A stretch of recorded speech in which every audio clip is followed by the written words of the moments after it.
Today at the National Press Club, the Minister for Education, Jason Clare. He'll set out the Albanese government's plans to overhaul all levels of Australia's education system ahead of findings from the largest review into universities in 15 years. Jason Clare with today's National Press Club address.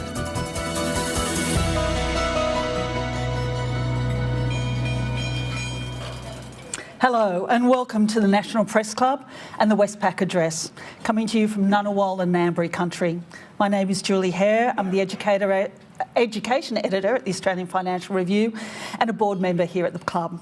Our guest today is the Honourable Jason Clare MP, Minister for Education, to make his first address to the National Press Club. Jason Clare has been the member for Blaxland since he was elected to federal parliament in 2007. He was born and raised in the electorate, which is in the western suburbs of Sydney.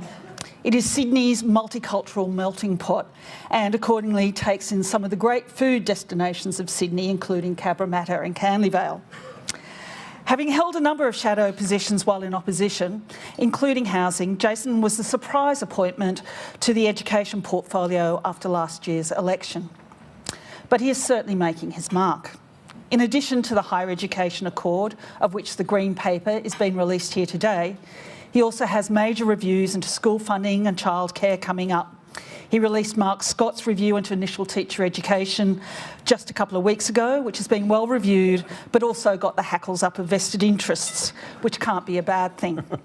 In other words, he's got a lot on his plate. Jason was a working class kid from a working class home and not only the first in his family to go to university, but the first to finish year 10. So when Jason talks about being passionate about equity and giving kids from poorer and disadvantaged backgrounds a go, one gets the sense it comes from the heart. As he said in his maiden speech to Parliament in 2008, education is the great equaliser in an unequal world.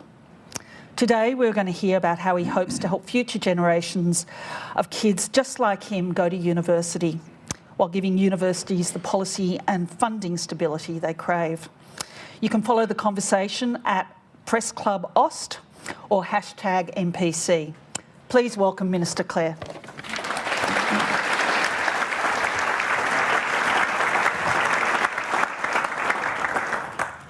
Well, g'day everyone. Thanks for coming along. And thanks for the introduction, Julie. Can I start by acknowledging the traditional owners of the land on which we meet today and pay my respects to elders past, present and emerging. Can I recognise in the room my great mate and friend and colleague in this endeavour, Minister Anne Ali, the Minister for Early Education and Youth. And can I thank the Press Club for the opportunity to speak here today. This is the first time I've had this privilege. The first thing I did when I got this job a bit over a year ago was go back to my old primary school and give my former teacher, Mrs. Fry, a hug. Kathy started there at Cabramatta Public School in 1978 and she's still there. I did that for a reason, because it felt like the right place to start.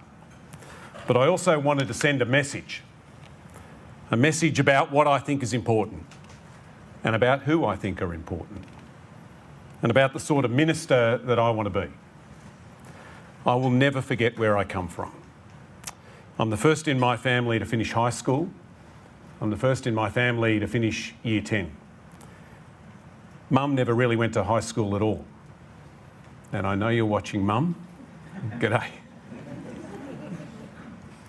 Mum spent 2 years in bed with rheumatic fever. When she got better, she couldn't catch up, and so she dropped out. Dad left at the end of year 9 and became an apprentice. And they weren't alone. That was pretty standard for working class kids from Western Sydney back then. But we are a different country today. A lot of kids that I went to school with at Cabramatta Public School were migrants or refugees. They came from places like Vietnam or Cambodia or Uruguay, Peru, or what we used to call Yugoslavia. Their parents picked them up and plucked them out, put them on boats and planes, desperately seeking safety and a better life. A lot of those kids barely spoke English when they got to school. And guess where they are today? You know this story. Sounds like a cliche, but it's true. Doctors, lawyers, engineers, multi-millionaire startup business owners.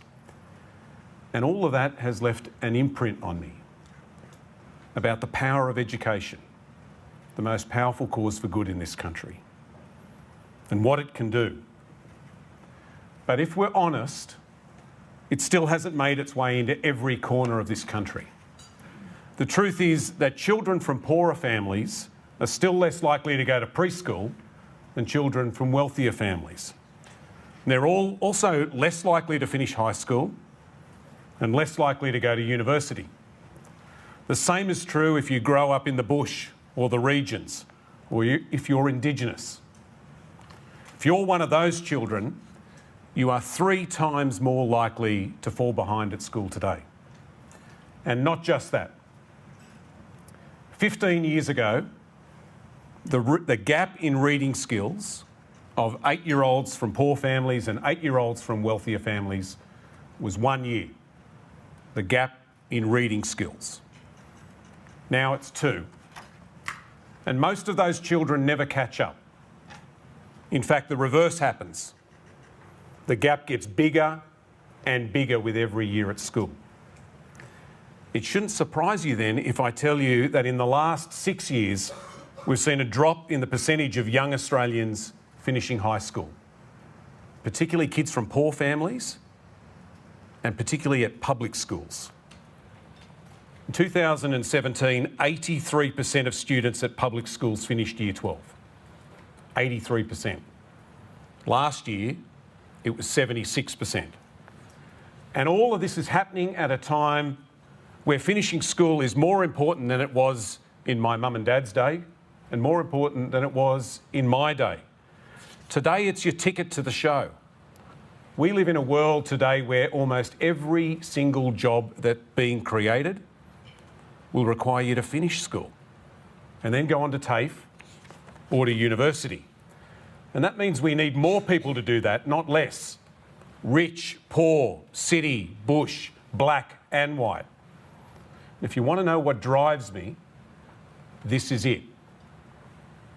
Not just because of what it means for those young people who currently miss out, but for all of us, for our whole country.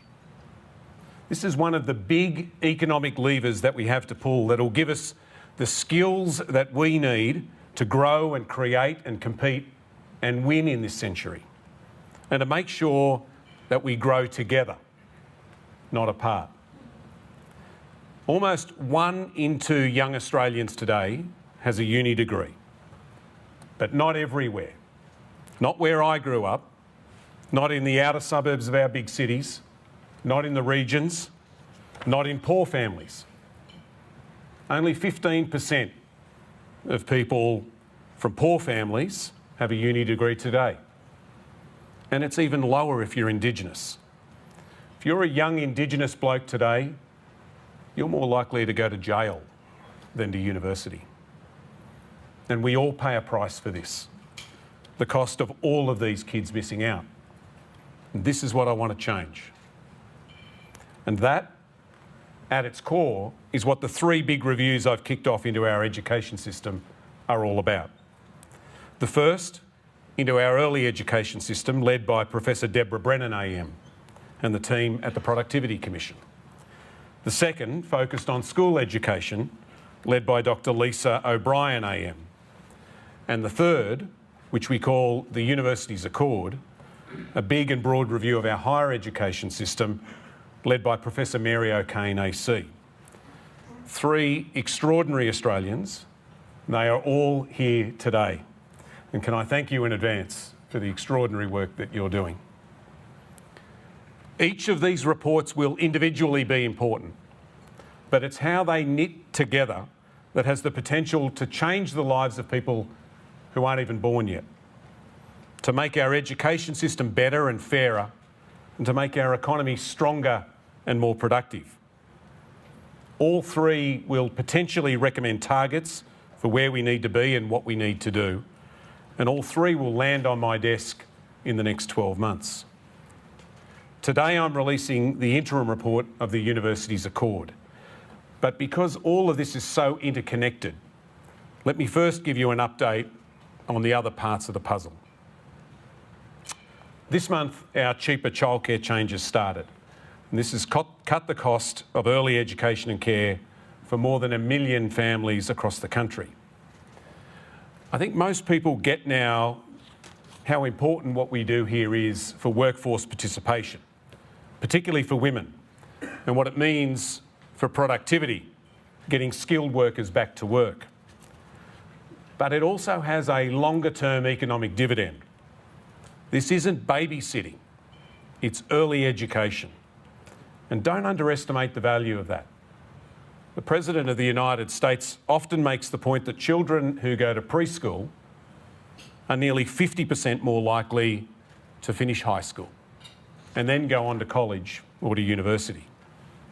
We currently provide universal access to every 4-year-old for 15 hours of preschool a week.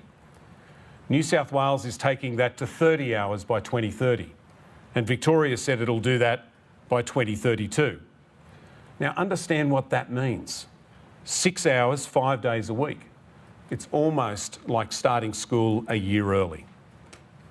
And the work that Professor Brennan and her team are doing is looking at all of that and more. The Prime Minister has said a number of times that he wants Australia to have a truly universal early education system. What that could look like, what changes we would need to make, and what it would mean for every child and every parent are what Professor Brennan and the team are working on right now. I mentioned a moment ago that if you're a child from a poor family or from the bush, or if you're a young Indigenous Australian, then you're 3 times more likely to fall behind at school. Fixing this starts here, before school starts. Fixing this also means funding our schools fairly and tying that funding to the things that we know work. And that brings me to the work that Dr. O'Brien is leading.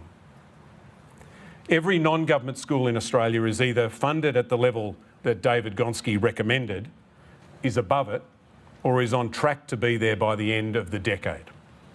But no public school is, apart from public schools here in the ACT. That gap needs to close. At the election, we made a commitment to work with states and territories to get every school on a path to 100% of its fair funding level. That funding is important, but so is what it's spent on.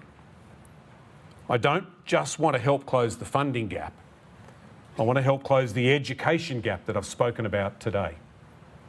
And that means tying this funding to the things that will help children who fall behind to catch up and to keep up, and to help more young people finish high school.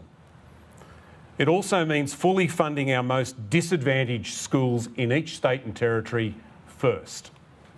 Schools like Gillen Public School in Alice Springs. It's hard to find a part of the country where there's more disadvantage or a bigger education gap than in Central Australia. Attendance rates are close to the lowest in the country. So are NAPLAN results and Year 12 completion rates. But at Gillen Public School, something's happening. 8 years ago, reading skills of 3rd graders there was way below the Northern Territory average. Now it's above. What are they doing? Well, apart from phonics and a consistent whole school approach, they're running small group tutoring. Children who need extra help come out of their regular class every day and get the extra help they need in a small group. And it's not just their literacy that's improved. So has behaviour, so has attendance. School starts to make more sense. And I'm heading there next week to see it for myself. The Bill Cruz Foundation runs a similar program at Chilora Public School, just around the corner from my office. 2 teachers with 6 students, 50 minutes a day, 4 days a week. In 18 weeks, they learn as much as a child is expected to learn in a year. They're catching up. They're just 2 schools, but they're like the emergency departments of our education system. Ken Boston made this point a few years ago, and I think he's bang on. In an emergency department, there is everything possible to save lives. The best people and the best equipment. What if we rolled out what's happening in these two schools on an industrial scale? How many lives would it change? How many of those students would go on and finish school and then go to TAFE or to university? That's what I mean when I say I don't just want to help fix the funding gap, I want to help fix the education gap. I want to make sure that we invest in the things that will make a difference, the things that the evidence shows work. And that's what the work of Dr. O'Brien and her team is all about, recommending to me and state and territory education ministers what we tie funding to in the next National School Reform Agreement. That brings me to the Universities Accord. We have a very good higher education system in this country. The rankings, the research, the people it produces are proof of that. But it doesn't mean it's perfect or necessarily fit for the future. I talked a moment ago about the fact that almost every new job that's created in the years ahead will require young people to finish school and then go on to TAFE or to university. 36% of the workforce today has a uni degree. This report estimates that that could jump to 55% by the middle of this century. And if that's right, that means that over the next 2.5 decades, the number of people at university would increase significantly. There are about 900,000 Commonwealth-supported students at university today. The Accord team estimates that that could jump to 1.8 million by 2050. In other words, double. Now, that's a rough estimate, but it gives you an idea of the skills challenge we face. And what this report argues is that the only way to really do this is to significantly increase the number of university students from our outer suburbs and the regions, students from poor backgrounds, students with a disability, and Indigenous students. If we don't, we won't have the skills and the economic firepower that we need to make this country everything it can be in the years ahead. I've asked Professor O'Kane and the team to think long term, to come up with a plan for the next decade and beyond, and to be bold, to offer up a few big, spiky ideas. And they took me at my word, and hence the echidna on the front page. Let me give you a taste of what's in the report and outline some of the ideas that are floated in this report. First is a universal learning entitlement that helps as many Australians as possible get the qualifications and the skills they need, and ensures that all students from poor backgrounds and from the regions and from other underrepresented groups are eligible for a funded place at university. Second one, a new needs-based funding model for Commonwealth-supported places that builds in extra support for students from underrepresented groups to provide an incentive to universities to offer them a place and to help them graduate. A national skills passport that includes all of your qualifications, micro-credentials, prior learning, workplace experience and general capabilities. And an expansion of quality, stackable micro-credentials and short courses to help upskill and reskill the workforce. Improving the integration of higher education and vocational education, including creating new types of qualifications that combine both. More work-integrated learning in more courses, including degree apprenticeships, and financial support for students doing compulsory placements. A jobs broker program to help students find part-time work in the area where they're studying. A national student charter, similar to the one recently introduced in New Zealand, to ensure there's a consistent approach to student safety and well-being, and a stronger role for the Ombudsman in addressing student complaints. A change to the way research is funded, to put it on a more predictable footing.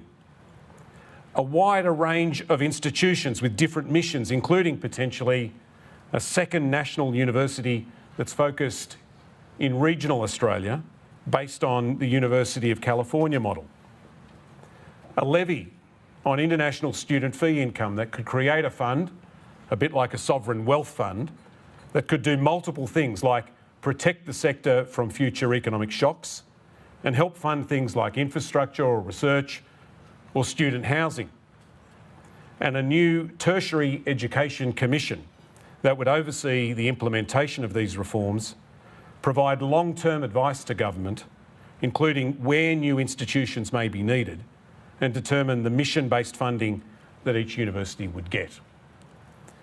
They're just a few of the 70-odd different ideas in this report. And between now and the end of the year, when the final report is due, is a chance for everyone here in this room and right across the country to test these ideas and pressure test them, pull them apart, critique them, improve on them, or reject them and suggest others. There's also a lot in this report about HECS, or what we now call HELP. There's been a bit in the news about this over the last few months. The Accord team are looking at this, including indexation, and how the whole HELP system works. And they're being helped by the man who helped create it, Professor Bruce Chapman AO. This report makes it pretty clear that the most recent changes, the Job Ready Graduate Scheme, haven't worked. And, to quote the report, needs to be redesigned before it causes long-term and entrenched damage to the Australian higher education system. Between now and the final report, the Accord team will work on how to fix this and what other changes might need to be made. Big reform is hard and it takes time, and not every great idea can be funded. And so the final report will also look at what the top priorities should be and what reforms should be rolled out over time. This report, the interim report though, says that there are some things that we should do right now, what it calls immediate actions or first steps, and I can announce today that we will implement all of them.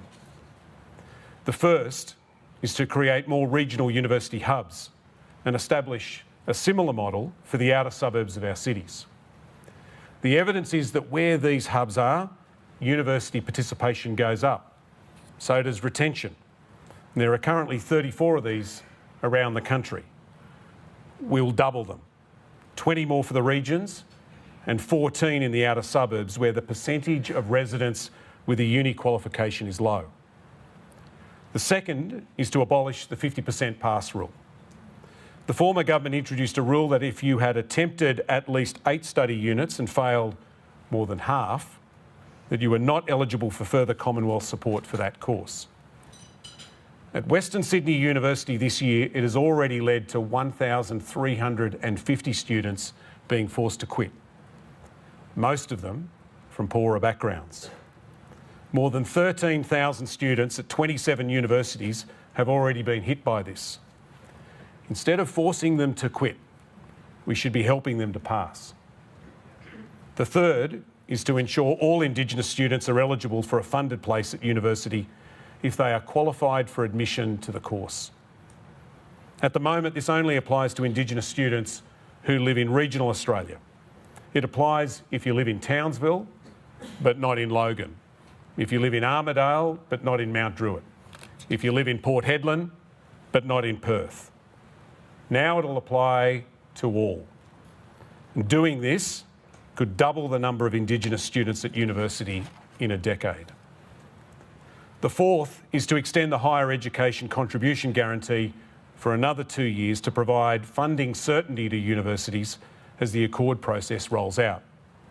As part of this, universities will be required to invest any remaining funding from their grant each year on things like enabling courses and extra academic and learning support for students from poor backgrounds, from the regions and other underrepresented groups. And finally, working with the states and territories to improve university governance. This includes university governing bodies having more people with expertise in the business of universities and a focus on student and staff safety and making sure universities are good employers. Can I thank you, Professor O'Kane, for everything you've done in putting this incredible report together. Can I also thank the three panel members who are with us today as well, Professor Larissa Berendt, Jenny Macklin and Fiona Nash. And can I thank once again Professor Brennan and Dr O'Brien for all of the work that you are doing. Can I ask you to put your hands together?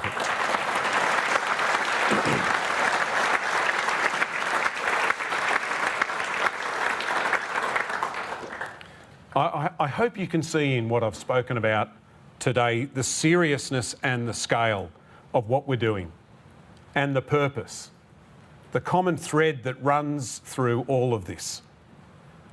The Prime Minister spoke on election night about how Labor governments open the door of opportunity and how his government would open it a little bit more. That's what this is about.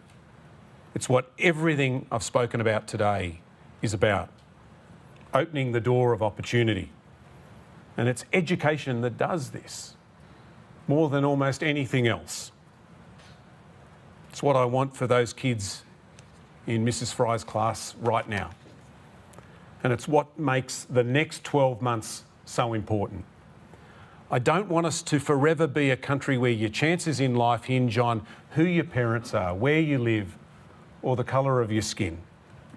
And this is a chance to change that, or at least to start, to open that door a little bit wider, to make us a fairer country and a stronger one, and to turn the country that currently lives in our imagination into something real. Thank you very much.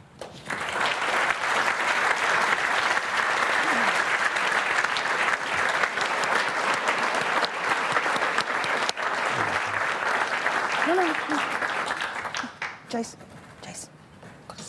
You want to stay up? No, you stay there. I stay there. You stay there. Okay. In the limelight, sorry to say. Thank you so much for your speech. There's obviously a lot of very big ideas being kicked around under the Mary O'Kane's review. I just make the note that two of the big ticket items mentioned here today are, and obviously the key one to you is improving participation and completion rates among poor and disadvantaged students. And central to that is also increasing the integration between the vocational sector and the higher education sector. If I just take you back to 2008, 2009, when Denise Bradley wrote her very important report, they were also two of the big ticket items.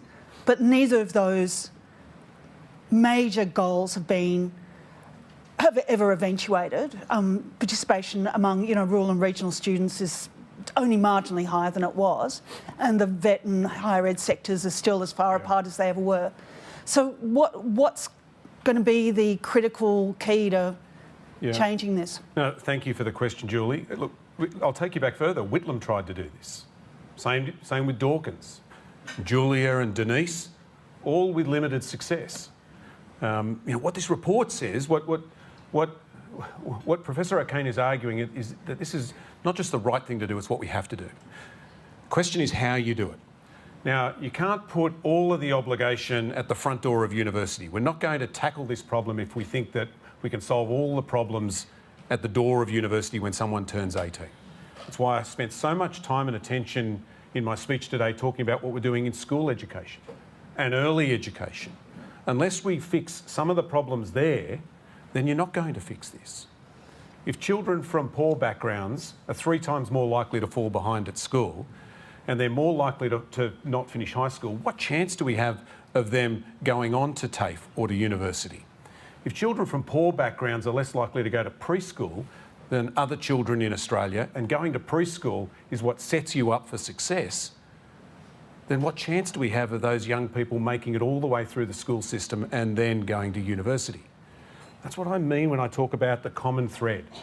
There are ideas that Professor O'Kane is thinking about that knit in with what Dr O'Brien is talking about.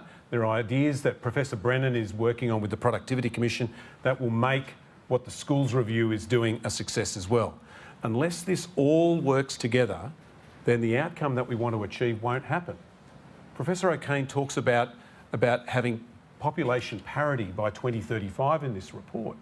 It's a bold ambition. Denise made a similar recommendation back in 2009 and we failed. I don't want to be sitting on a rocking chair in 2040 looking back and thinking that we have failed here. What this report says is that more jobs are going to require a university qualification in the years ahead. That means more people finishing university, and they make the cogent argument that the only way that you're going to have enough people with those skills is to make sure it's not just young people who live within a 10k radius of the CBD, it's all young people, wherever you live, in the suburbs, in the bush, in our regions. This is something that we have to do. It's dear to my heart. I grew up in a place where there were more McDonald's logos than there were university signs. And Barney's not here, but Professor Barney Glover is part of the Accord process. He's recently built an 18-storey university in the heart of Bankstown. It used to be a car park with 46 spots in it. Now it's got thousands of students. And if you drive through Bankstown at night time, there is only one sign that you'll see: Western Sydney University. And Barney tells me that the logo is 15% bigger than any sign he's put up anywhere. Now, it sounds funny, but by God, it's serious. I want young people in Bankstown to drive down Rickard Road and think I could go there one day. You know, when I was a kid, university seemed like it was somewhere else for someone else. And for a lot of the young people I went to school with, that's what it was. They either dropped out at the end of year 10 or they finished high school but never got a chance to go to university. That's not the future that I want to see. Okay. Our first question, Laura Tingle from the ABC. Thanks, Julie. Minister, Julie took you back to 2008. I'd like to take you back to 1986 or thereabouts. Bruce Chapman, who's here with us today, delivered to Joe Dawkins the HEX model, and it was supposed to help revolutionise and stabilise the funding of the university sector, but the argument was that it would provide a whole range of new spots for people who couldn't go to university, that it would sort of facilitate them by the model that they would pay back later. I suppose what I'm asking is, I understand what you're saying about the schools process and people not getting to school and dropping out of school, which is shocking. But at the bottom line, how much is the question of people not going to university enough or it not being open to people enough a question of a cost of the university education itself? Yeah. Oh, thanks, Laura, and thank you for recognising Bruce. He is a national treasure. And the work that he did in crafting HEX has helped more young people than ever before get a chance to go to university. If we get in that time machine you just described and we go back to 1986, a lot fewer people went to university then than now. You know, if we go back to when I was born, 1972, it's even fewer still, single digits, the number of people that went to university. As I said now, 36% of the workforce has a degree. About 45% of young Aussies in their 20s and 30s have a university degree. And that's in large part because of the work that Bruce did and because of the work that the Hawke and Keating government did. It enabled more young people to go to university. You know, if we got rid of HEX today, the number of students at university would be cut in half.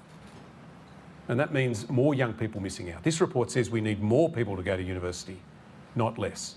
Now, I don't want to put words in Bruce's mouth, but he is doing a mountain of work for Professor O'Kane and the team on what are the changes that should be made to HEX, or what we now call HELP, to set us up for the future.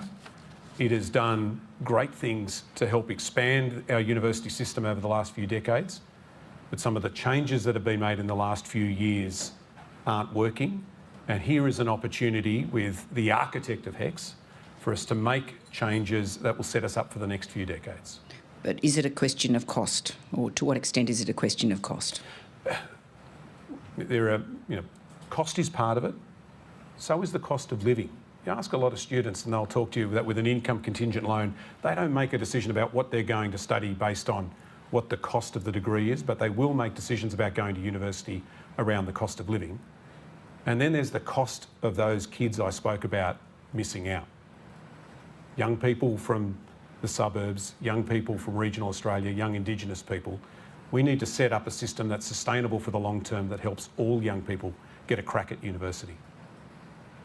Next question is from John Ross from Times Higher Education. Hi, Minister. Thanks for your speech. Another cost question, really.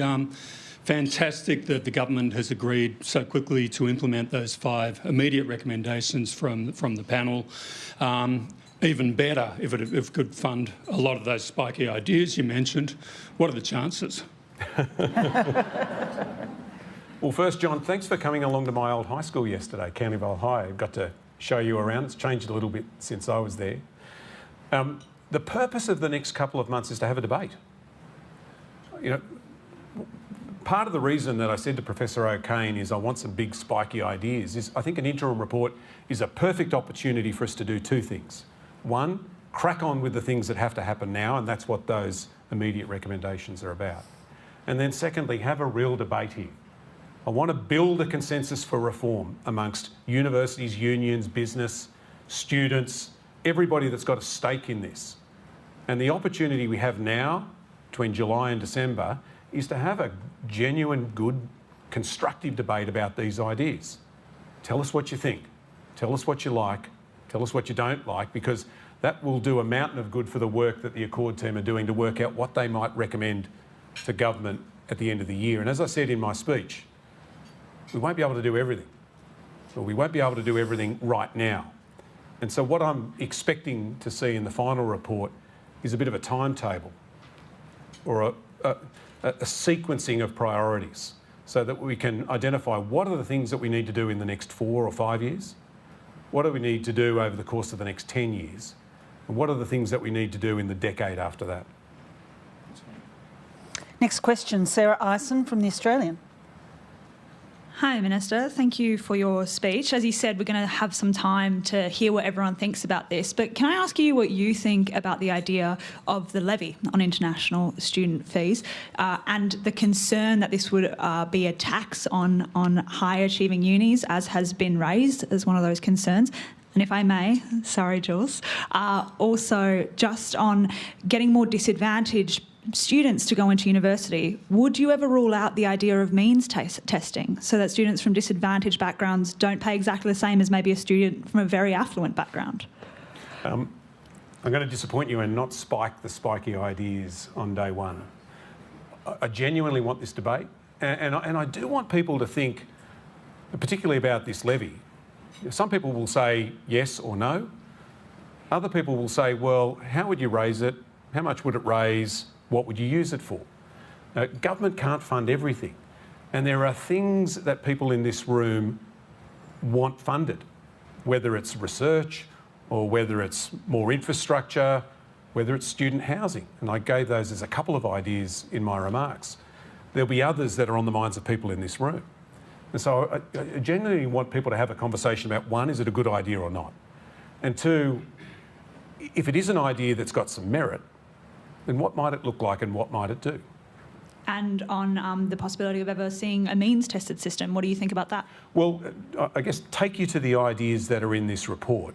Some of the big ideas there are about effectively a demand-driven system for equity groups, as well as extra support for students who are from disadvantaged groups or underrepresented groups to help them complete their degrees.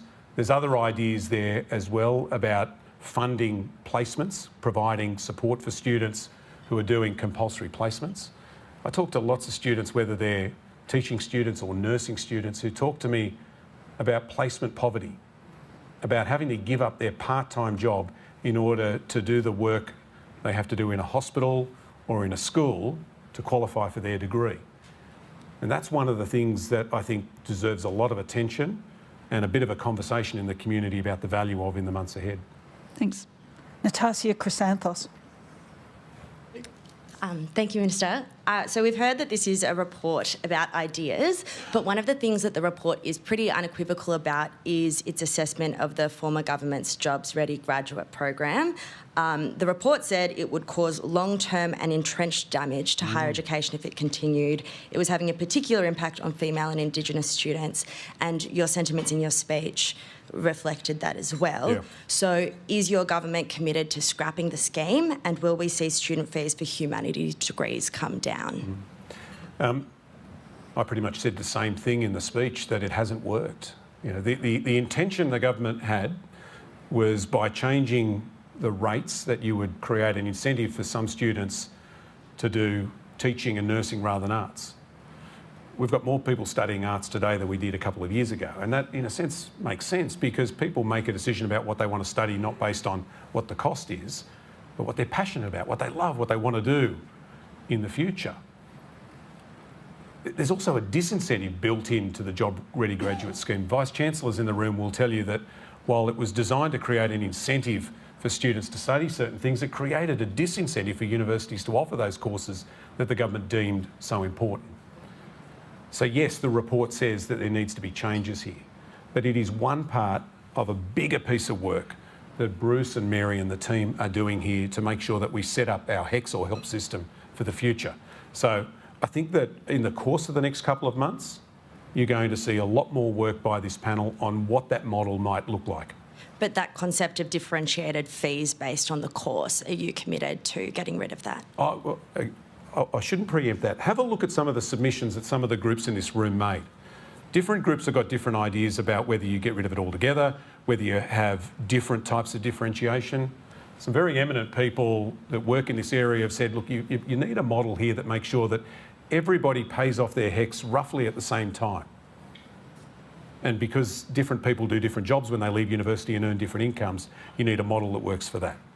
Now, I've got an open mind. The purpose of an independent report here is to get the biggest brains in the country to help make sure we build a system for the future. I'm very, very lucky to have Professor O'Kane in my corner. You are indomitable. The work that you are doing is fantastic, and I'm very much looking forward to the final report. Thank you. Paul Karp, The Guardian. Paul Karp from Guardian Australia. Thanks very much for your speech, Minister. One of the report's other criticisms of the Jobs Ready graduate package was that regional universities disproportionately benefited from that, despite the fact that they've had a bigger fall in enrolment than metro unis. Now, I know the report is working towards having a new funding model, but is there an argument that in the interim the government should be providing more support for over-enrolled metro universities to bring them up to the level of funding increase of the regional unis? I think have a look at recommendation 4. I think there's a good argument, which I've accepted, that universities need funding certainty over the course of 2024 and 2025 as the reform work takes place and rolls out. Otherwise, what you'd have is some universities going off a funding cliff, and that's not in anybody's interest.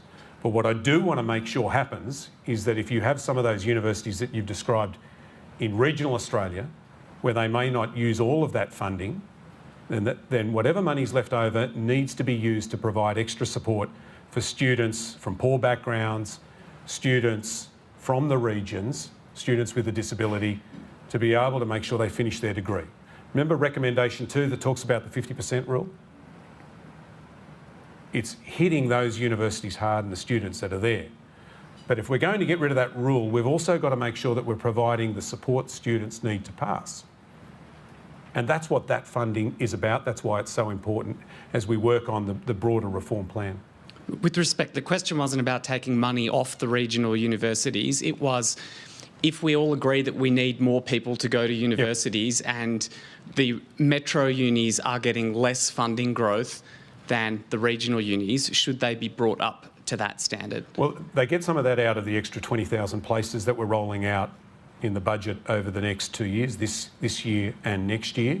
But these are the sorts of things that Professor O'Kane and the team, I suspect, will look at in the course of the final report. Melissa Code from The Mandarin. Hello, Minister. Melissa G'day. Code from the Mandarin. If you'll indulge me for a moment, as the child of a Cambodian refugee who went to public school in southwest Sydney, it sounded like you were talking about me. Which school? So, in answer to your Which school? rhetorical question... I need to know the school now. In answer to your rhetorical question, I went to East Hills Girls Technology High School in Bankstown and Glenfield Public School. But in answer to your rhetorical question, where are those people? They're asking the Education Minister questions at the Press Club. Now for my question to you. There's a really interesting section in the interim report about this independent Commonwealth Education Commission, and its mission, as proposed in the report, is to deliver on the accord. So my question is, how does this proposed independent body differ from the mandate of your department? But then I have another question which goes to this idea of parity of esteem. So that the proposal of that independent commission was to sort of bridge the gap between the import we put on higher education and university qualifications and vocational education and training. So can you talk about that issue of parity of esteem in the context of wanting more people to go to uni? Yeah, they're both as important as one another. I want more young people to finish school and then to be able to make the choice that they want to make about whether they go to TAFE or other forms of vocational education or go to uni. They are both as important as one another. In my job as the Minister for Education, I'm responsible for higher education, but Brendan O'Connor, the Minister for Skills, is responsible for vocational education. In the work that we do, we're talking to each other every second day because we both understand how interrelated our jobs are. I didn't mention it, but the report says that 9 out of 10 jobs that will be created in the decade ahead will require you to finish school and then go to one of the two, TAFE or uni. 4 of those 9, TAFE, 5 of those 9, university. So they are of equal esteem, no doubt, full stop. My job is to make sure that for the young people that make that leap out of high school and want to go to university, that they get that chance and that they succeed. In terms of the Tertiary Education Commission, I touched on this in my speech. There's been commissions like this before. We've been successful and then been taken away. This is an idea that the panel has asked people to contemplate to do some of the things that are recommended in this report. To provide long-term advice to the government rather than dealing with day-to-day issues, to help with the implementation of the reforms, to negotiate those compacts with individual universities about what they should specialise in. Now, one of the things that I didn't labour on in the speech, but is talked about in the report, is whether all universities should look the same. If we're going to have more jobs requiring a university qualification, it means more young people going to university. But it also means more universities. Today, most universities are about the same size, do roughly the same things. What this report touches on, talks about, is whether in the future we might have universities of a different size and scale and specialisation.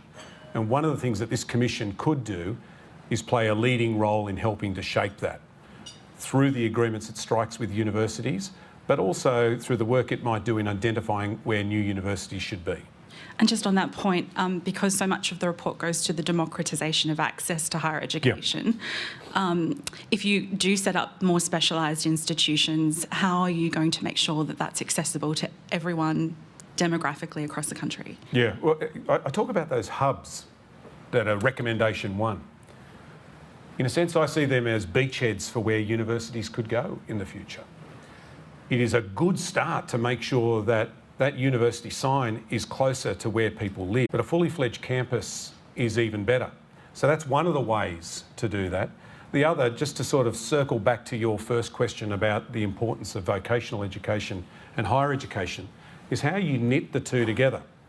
So at Meadowbank TAFE in Sydney, there's an Institute of Applied Technology that has the TAFE working with UTS and with Macquarie University, running micro-credential courses in cybersecurity and other things to help set people up to go to university. There's a classic example of where you've got universities and TAFE working together, creating something new, providing a stepping stone for people from school into university through these institutes. And the report says that maybe we need more of those as well. Thanks. Next question, Ben Westcott from Bloomberg.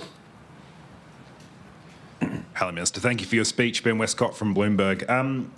International student fees are one of the most important sources of revenue for Australian universities. And in fact, the report says some universities are over-reliant on international student fees. But at the same time, and statistics show that international students are up 25% from a year ago, in fact, slightly higher than that. At the same time, we're seeing rising housing shortages, rising rents, and whether or not that's partially due to international students, they're certainly affected by it.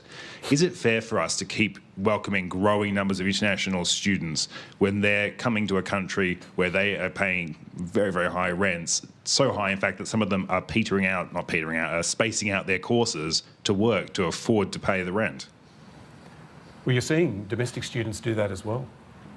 Talk to some of the Vice-Chancellors here, they'll tell you that we're seeing more students on a part-time load this year than years before.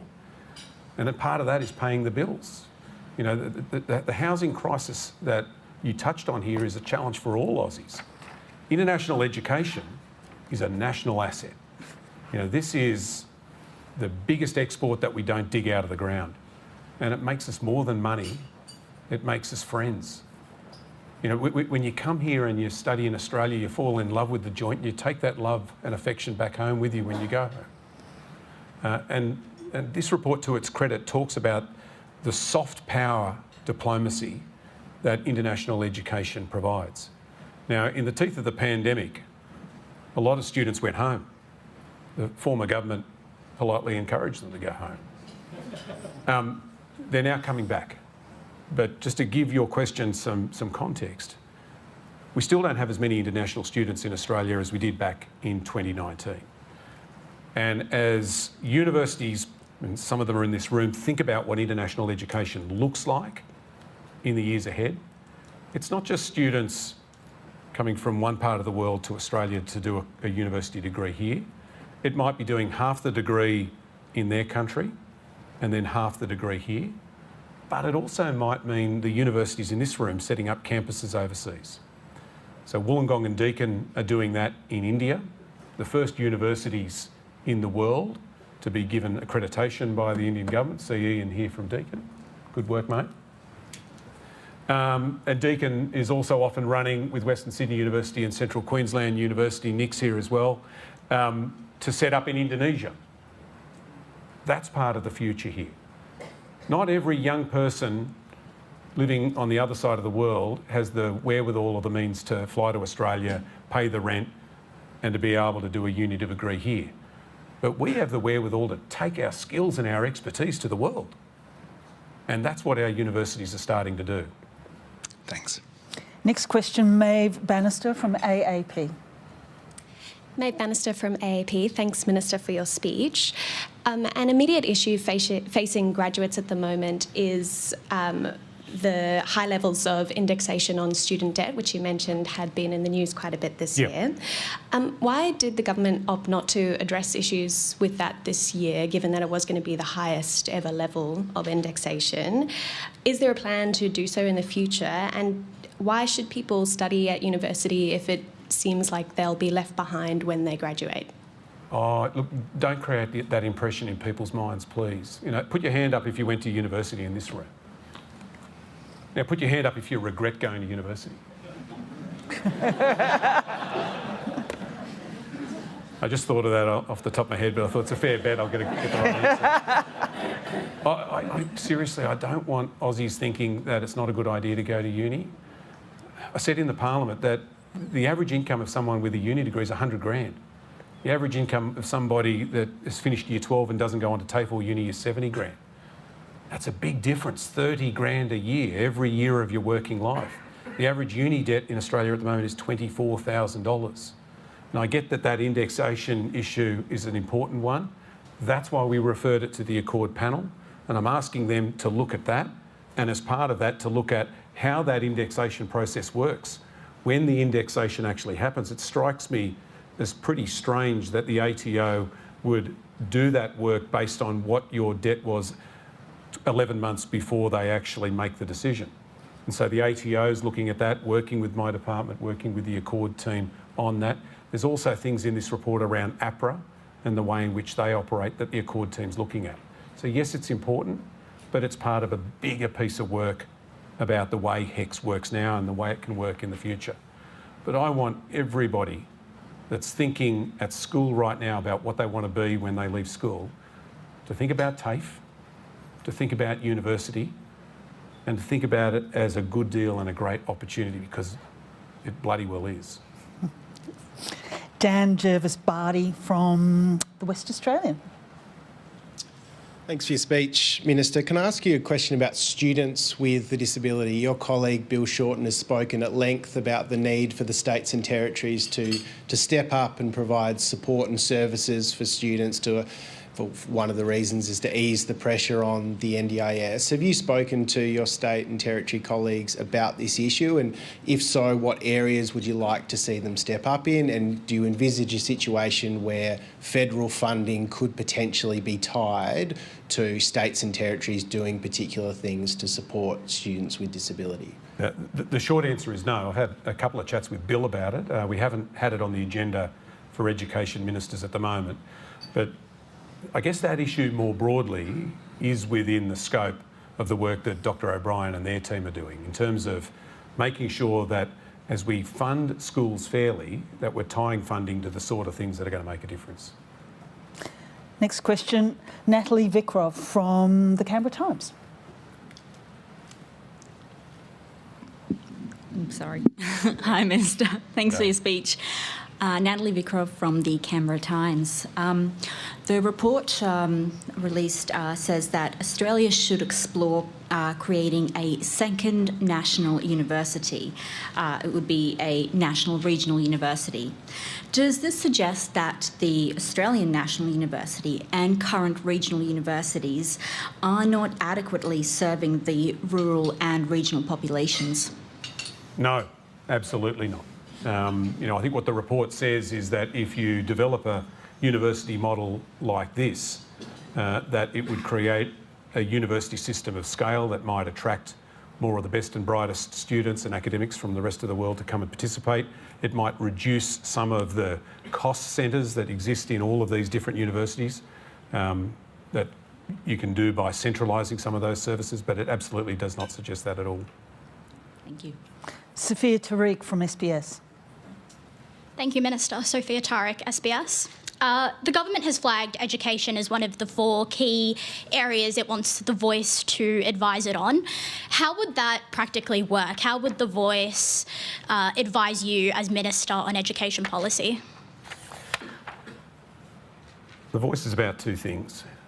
First, it's about recognising the fact that Australia didn't start 253 years ago when Captain Cook arrived, that we've got this great story, this great history that goes back tens of thousands of years.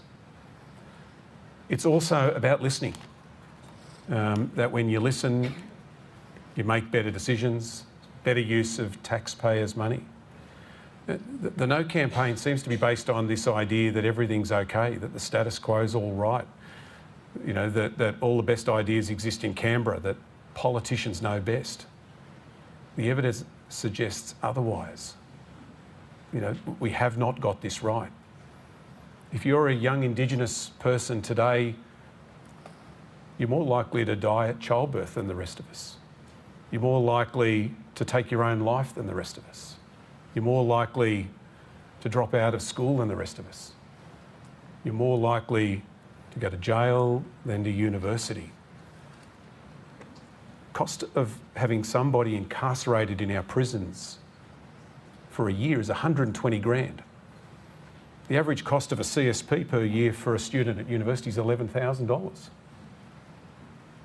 That's what we mean when we talk about taxpayers getting better value for money.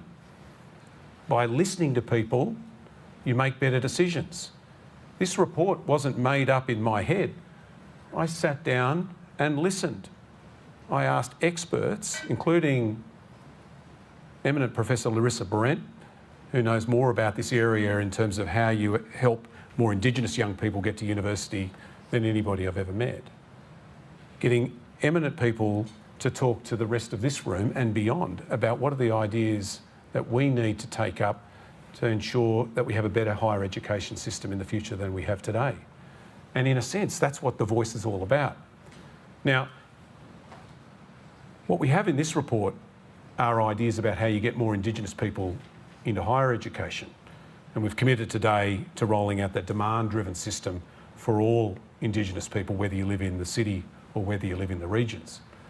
But if we're really going to close the gap, it's not just what's in this report. It's what Dr. O'Brien recommends, what we do in our school system to help to make sure that Indigenous children aren't more likely than the rest of us to fall behind at school and aren't more likely than the rest of us to not finish school. It's what Professor Brennan does in making sure that Indigenous children are just as likely as the rest of us to attend early education. And it's what we do in health, and it's what we do in housing as well.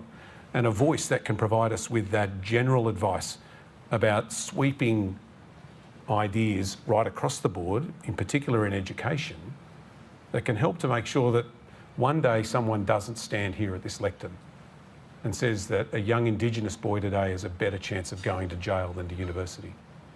Thank you. Claudia Long from ABC. Hi, Minister. Claudia Long from the ABC. Priority Action 5 in today's report includes a dot point on student safety, which comes under working with National Cabinet. Now, that's quite applicable to colleges, as I'm sure you already know, but the federal government has much more room to move on universities with things like the Higher Education Support Act. Now, given that around 275 assaults happen in a uni setting every single week, according to the National Student Safety Survey, is the government planning any immediate action, any guidance, any changes, anything concrete on that problem? I raised this the first time I spoke to an audience like this at a UA conference over a year ago. The work that Kate Jenkins did, Kate didn't just provide advice about how to fix what was happening on the Hill, it was about what was going on in our universities. You know, something like 16% of people who answered that survey said they'd been sexually harassed on campus. 4.5% said that they had been assaulted. Some universities do a better job at reporting what's happening than others. And what Professor O'Kane has said in this report is that this now needs to be elevated to the work that ministers do working together. Now, the fact is, apart from ANU, every other university is regulated under an Act of Parliament by a state or territory.